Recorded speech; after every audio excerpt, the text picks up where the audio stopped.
Bom dia, Cristiano. Bom dia.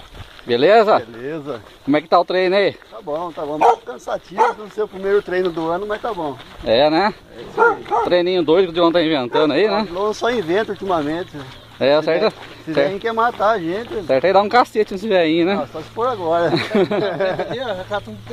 É isso aí. Não, mas esse velhinho é bom. Então tá bom. Valeu, bom treino, irmão. Oh, obrigado igualmente. E aí, Rodrigo? Fala, Sérgio. Tá bom? Bem. Então tá. E tá acontecendo que seu padrinho não vem treinar, Rodrigo? Ah, o padrinho abandonou, né, meu? É, né? Ah, eu tinha um padrinho, mas acho que não tem mais, não. Depois ele reclama que ele não pede pra batizar, né? Você não chama ele pra jogar água no centro. Nunca aparece. Então, cara, é duro Agora, esses irmãos, né?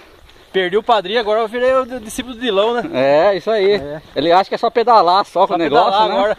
Deixa ele pra nós na romaria, viu? Aquele quebrar, nós faz pra ele de bicicleta. Falou então, irmão. Bom Falou. treino, viu? Valeu.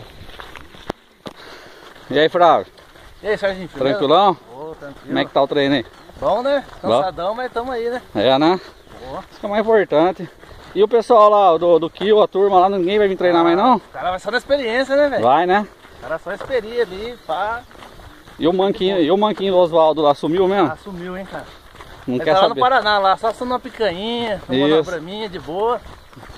Sossegado. Ah, É. então tá bom, então.